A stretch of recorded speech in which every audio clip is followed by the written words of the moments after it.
Assalamualaikum warahmatullahi wabarakatuh.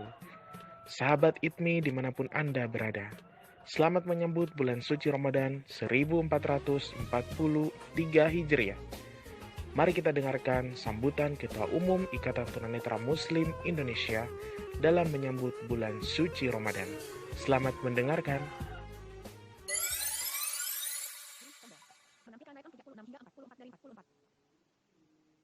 Bismillahirrahmanirrahim. Assalamualaikum warahmatullahi wabarakatuh. Alhamdulillahi rabbil alamin. Assalatu wassalamu ala asyrafil anbiya'i wal mursalin wa ala alihi wa ashabihi ajma'in. Ashhadu an la ilaha illallahul malikul haqqul mubin wa ashhadu anna Muhammadan abduhu wa rasuluh as-sadiqul wa'dul amin. Amma ba'd. Qala Allah Ta'ala fil Qur'anil Karim. A'udzu billahi minasy syaithanir rajim. Ya ayyuhalladzina amanu kutiba 'alaikumus syiyama kama kutiba 'alal ladzina min qablikum la'allakum tattaqun. Faqala Rasulullah sallallahu alaihi wasallam, man shoma imanan wahtisaban ghufira lahu ma taqaddama min dzambi. Anggota Ikatan Tunanetra Muslim Indonesia dan kaum muslimin serta muslimat di mana saja berada, beberapa saat lagi kita akan memasuki bulan Ramadan. Bulan yang sangat agung dan suci, karena di dalamnya terdapat hal-hal yang sangat penting serta fadilah di bulan tersebut. Hal yang terpenting itu antara lain satu, pada bulan tersebut diwajibkannya melaksanakan ibadah shaum.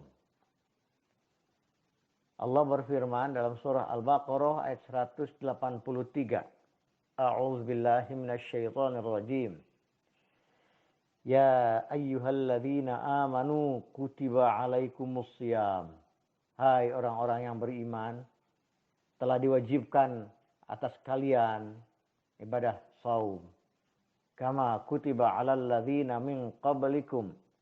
Sebagaimana telah diwajibkan pula atas orang-orang sebelum kalian, la'allakum tattaqun, agar kalian termasuk golongan orang-orang yang bertakwa. Ibadah shaum merupakan salah satu ibadah yang wajib. Maksudnya ibadah shaum Ramadan yang wajib dilaksanakan di bulan Ramadan, dan juga merupakan ibadah dan bagian dari rukun Islam.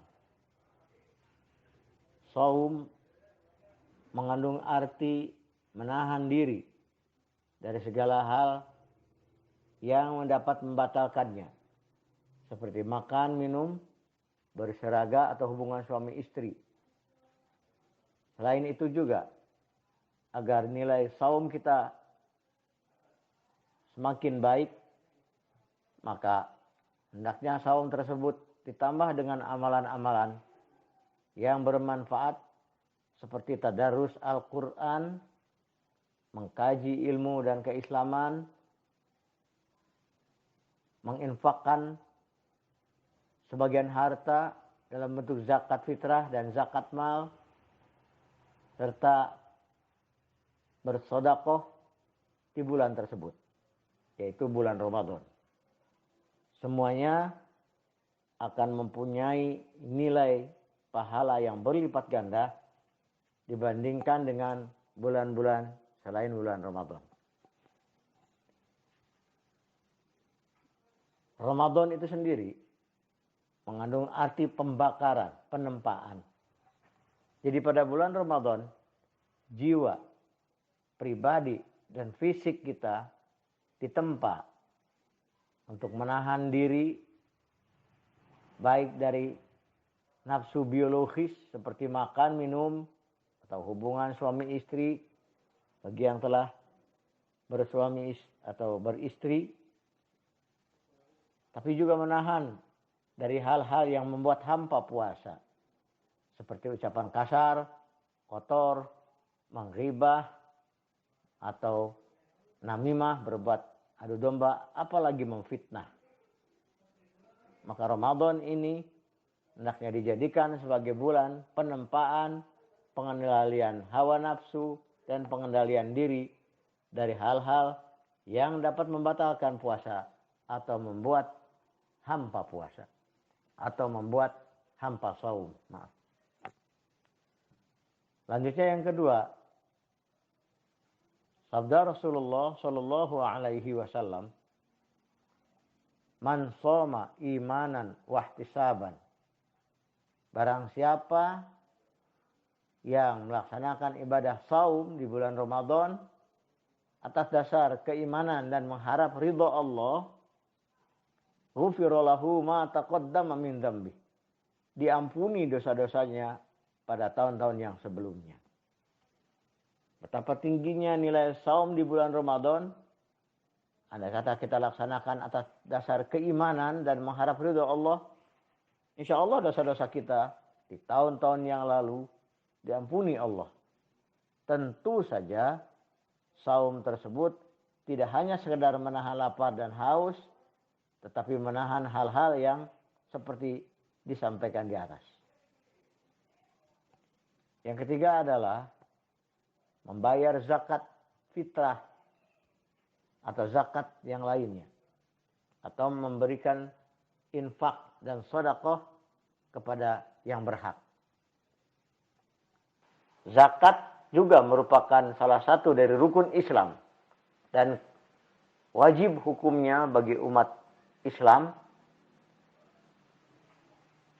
bagi yang memiliki harta dan telah mencapai nisab, maka diwajibkan kepada mereka untuk mengeluarkan zakatnya. Tapi untuk zakat fitrah, maka diwajibkan bagi setiap umat Islam setahun sekali, menjelang atau pada saat Idul Fitri. Zakat fitrah artinya mensucikan, ya, memberikan zakat dengan maksud dilaksanakan pada hari raya Idul Fitri. Yang berikutnya adalah diturunkannya Al-Quran. Allah berfirman dalam surah Al-Baqarah ayat 185. A'udzubillahi minasyaitonir rajim. Syahrul Ramadan alladzi unzila fihi al-Qur'an hudal lin-nasi wa bayyinatin minal huda wal furqan. Pada bulan Ramadan ini diturunkanlah Al-Quran. Maksudnya pada bulan Ramadan diturunkan Al-Quran. Fungsi Al-Quran yang terpenting adalah hudan, linnas, petunjuk bagi manusia. Wa bayyinatin minal huda wal furqan, dan mengarah atas petunjuk-petunjuk serta pembeda antara yang hak dan yang batil. Hudan linnas, petunjuk bagi umat manusia dalam segala hal, agar tidak salah melangkah, tidak salah bersikap, tidak salah berucap. Maka berpedomanlah pada Al-Quran. Karena banyak ayat-ayat atau surah-surah dalam Al-Quran membimbing kita agar hidup kita senantiasa aman, sentosa, tidak mengalami benturan dari sana sini, tidak sampai mengalami perselisihan. Andai kata benar-benar kita menjadikan Al-Quran sebagai pedoman. Wa bayyinatin minal huda, dan penjelas atas petunjuk. Banyak hal-hal yang sifatnya masih misteri, maka Al-Quran telah menjelaskannya. Misalnya dalam kisah-kisah nabi-nabi, atau dalam sejarah-sejarah tokoh-tokoh, atau kemunculan orang-orang yang dianggap baik, seperti Luqman Hakim, Maryam, dan juga yang lainnya. Semuanya itu merupakan petunjuk, ibrah sekaligus pelajaran bagi kita agar senantiasa membaca, mendalami, dan mengamalkan Al-Quran. Rasulullah Shallallahu Alaihi Wasallam bersabda, "Khairukum man ta'allama al-Quran wa 'allamah." Barang siapa sebaik-baiknya orang di antara kalian adalah yang mempelajari Al-Quran dan mengajarkannya. Rasulullah juga telah memerintahkan kita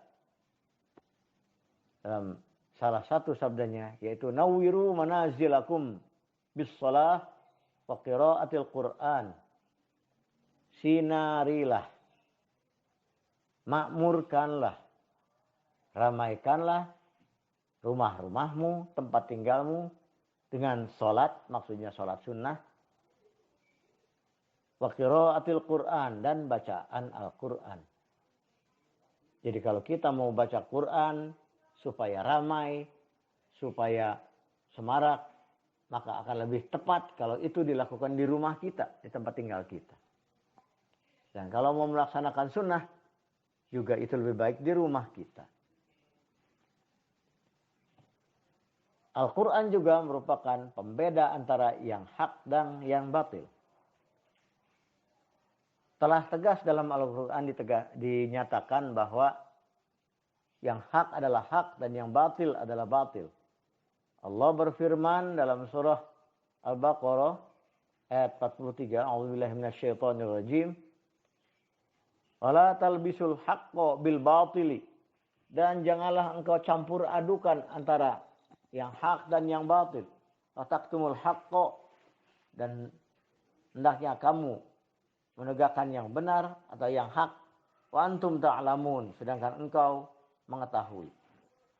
Ayat ini memang khitabnya pada saat itu kepada umat Nabi Musa, di mana umat Nabi Musa pada saat itu telah berani mencampur adukan antara ajaran Allah yang dibawa oleh Nabiullah Musa alaihi salam dan dicampur adukan dengan ajaran buatan Musa Samiri, yaitu orang yang mengajak umat Nabi Musa untuk menyembah patung sapi yang terbuat dari emas.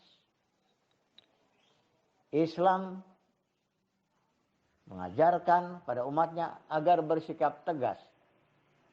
Hitam ya hitam, putih ya putih. Ya. Tidak bisa antara hitam dan putih dicampurkan dalam arti, dalam hal ajaran, yang hak dan batil dan batil. Tidak bisa antara hak dan batil digabungkan. Karena itu tidak mungkin. Yang benar dan benar, yang salah adalah salah. Tidak bisa antara benar dan salah dicampur adukan. Maka panduannya agar kita tidak salah langkah, dan tidak salah jalan, yaitu melalui Al-Quran dan Sunnah Rasulullah Sallallahu Alaihi Wasallam. Selanjutnya pada bulan Ramadan tersebut, seperti yang saya sampaikan, ada fadilah yang sangat penting, yaitu ibadah.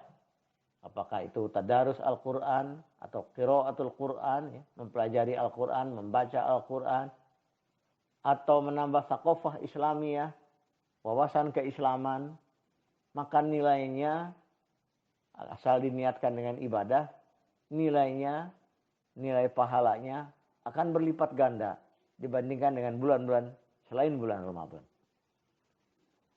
Karena itu, pada kesempatan ini, saya mengajak dan menghimbau kepada seluruh anggota Ikatan Tunanetra Muslim Indonesia, baik secara struktur dari tingkat pusat, wilayah atau provinsi, daerah atau kabupaten dan kota, agar mari mensyiarkan bulan Ramadan ini dengan aneka ragam kegiatan yang mengarah pada peningkatan keimanan dan ketakwaan, agar nilai pahala kita berlipat ganda, dan agar pemahaman serta wawasan terhadap Al-Islam semakin mendalam, sehingga kita tidak salah langkah salah jalan dalam mengamalkan ajaran Islam. Ikhwafillah rahimakumullah. Secara pribadi, saya juga mohon maaf kalau selama dalam kepemimpinan saya sampai tahun 1443 ini masih banyak didapati kekurangan-kekurangan. Semoga Allah Subhanahu wa taala senantiasa membimbing kita ke jalan yang diridhoinya. Aqulu qouli hadza wa astaghfirullah li wa lakum. Wassalamu alaikum warahmatullahi wabarakatuh.